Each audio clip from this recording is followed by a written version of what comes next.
Paz do Senhor, povo de Deus, sejam todos bem-vindos.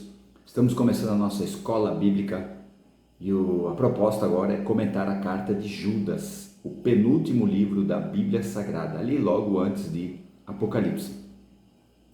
E hoje vamos comentar o versículo 19, que diz assim: Estes são os que causam divisões sensuais que não têm o Espírito. Judas agora fala na sua carta a consequência do que esses falsos mestres gnósticos estavam trazendo para a comunidade de fé. Por isso que ele começa o versículo dizendo: estes são os que causam divisões, estes são os falsos mestres gnósticos, aqueles que ensinavam o gnosticismo. O gnosticismo é um conjunto de ideias filosóficas e religiosas que surgiu ali no primeiro século, mais ou menos na época em que alguns apóstolos estavam vivos. João com certeza estava vivo nessa época, talvez Pedro, talvez Paulo, mas era um forte concorrente ao cristianismo. Eles enfatizavam a importância do conhecimento. A palavra conhecimento no grego é gnosis, por isso gnosticismo. A ideia era libertar a alma da ignorância, porque falta de conhecimento é ignorância, ok? Ignorância não quer dizer uma pessoa raivosa, uma pessoa irada. Ignorância quer dizer falta de conhecimento. Então a ideia era libertar a alma da ignorância e do mundo material. Os mestres gnósticos ensinavam que todas as mazelas do mundo, a violência, a ira, as enfermidades, as guerras, o ódio, todas essas mazelas do mundo físico, do mundo material, eram originadas e sustentadas por um ser maléfico. E eles entendiam que a busca do conhecimento, o adquirir o conhecimento, libertava as pessoas desse mundo mal, desse mundo maléfico, desse mundo material. Para os gnósticos, Jesus veio trazer o verdadeiro conhecimento e libertar as pessoas desse mundo material e de suas mazelas. Por isso que diziam que Jesus não veio em carne, parecia ser de carne, era apenas um espírito. Por isso que João, que também combateu o gnosticismo, escreve na sua primeira carta, capítulo 4, versículo 2: quem confessa que Jesus veio em carne é de Deus. Por isso que o gnosticismo era uma religião filosófica que pegava ideias do cristianismo, pegava ideias do judaísmo, pegava ideias de outras religiões ali da época e fazia um emaranhado parecendo que era uma coisa muito boa, muito legal, mas na verdade era só para enredar as pessoas. E assim, como eles eram tinham um pouco a ideia do cristianismo, eles traziam confusão para o meio do povo de Deus. Por isso que Judas escreve: são estes que causam, isso é, produzem, geram, trazem. A ideia é: eles vêm, vamos fazer algo para minar, para destruir. A ideia ali o que era? Dividir. Por isso que Judas escreve: são estes que causam divisões, isso é, separações, dissensões.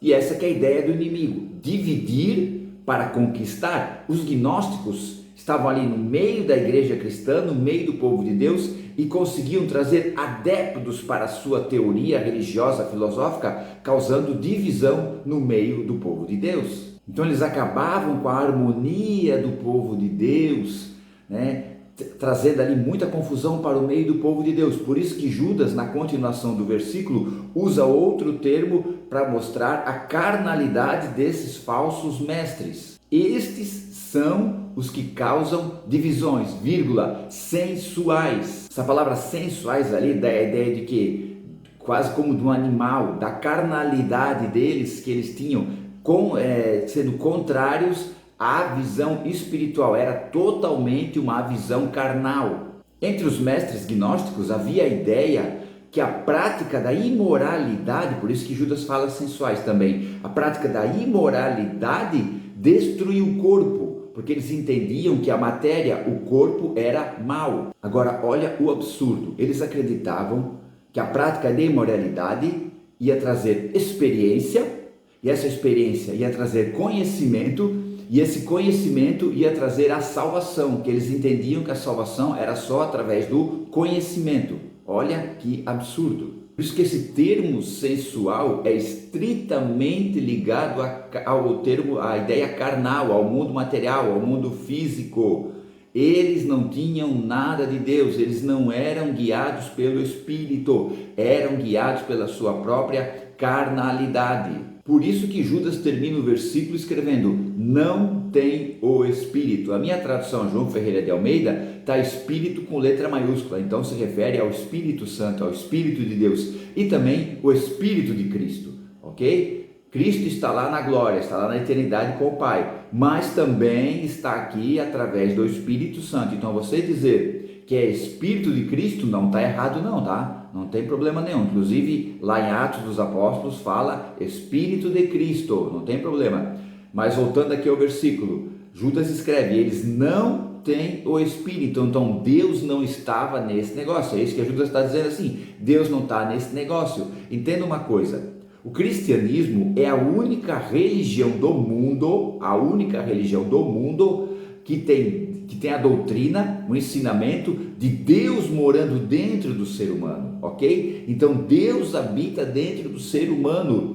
O nosso corpo é templo e morada do Espírito Santo. Paulo fala isso em Coríntios. Por quê? Porque quando entendemos que Jesus é o nosso Salvador e cremos nisso, os nossos pecados são apagados. Aí o Espírito Santo tem liberdade e legalidade de vir morar dentro de nós. E ele continua a obra redentora da cruz do Calvário. Por isso que Paulo escreve em Filipenses 1:6, a obra que ele começou, o Senhor Jesus, ele aperfeiçoará até o grande dia do Senhor. Então, uma obra que Deus vai aperfeiçoando todos os dias.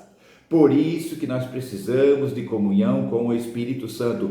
Paulo, quando dá a bênção pastoral, que na verdade ele não pensava nisso, mas tudo bem, não tem problema. Paulo termina a carta de Coríntios dizendo assim: o amor de Deus, a graça do Senhor Jesus e a comunhão, isso é a intimidade com o Espírito Santo, sejam com todos vocês. Então a tua intimidade com o Espírito Santo é que vai definir realmente o teu ensinamento bíblico, o teu ensinamento bíblico vai ser fortalecido, vai ser baseado naquilo que Deus quer que tu saiba, não através de ensinamentos humanos, teorias humanas, que não pode isso, que não pode aquilo. Tudo apresente ao Espírito Santo, todo ensinamento apresente ao Espírito Santo. E não vai acontecer que nem aconteceu aqui, que Judas teve que escrever essa carta. João também escreveu a sua primeira carta, também falando sobre esse tema, essa busca do conhecimento sobrenatural, que não era sobrenatural nada, que trazia muita confusão para o meio do povo de Deus. Então tudo que for apresentado para você, tudo coloque diante do Espírito Santo. E denominação, gente, eu vou falar bem sério aqui, denominação que não foca, não tem um dia da semana para ensinamento, é a grande probabilidade de cair no erro que caiu aqui, que Judas teve que escrever essa carta. Há uma grande probabilidade de vir mestres carnais, com muita inteligência, muita sabedoria, mas toda a sabedoria e inteligência carnal vem e iludem o povo de Deus. Por quê? Porque a denominação não tem um departamento, não tem uma reunião de ensinamento da palavra. Isso é muito sério nos nossos dias. Gostamos das reuniões, as reuniões avivadas, o mover de Deus, só que tudo isso tem que estar baseado na palavra. E como é que nós vamos estar baseado na palavra? Com a reunião de ensinamento da palavra, a escola bíblica. Precisamos urgentemente de escola bíblica. Amém, povo de Deus? Deus abençoe a todos. Muito obrigado por ter acompanhado essa aula. Próximo domingo, hoje fiz segunda-feira, mas próximo domingo, o nosso versículo número 20 aqui da carta de Judas. Deus abençoe a todos. Fiquem na paz. Tchau.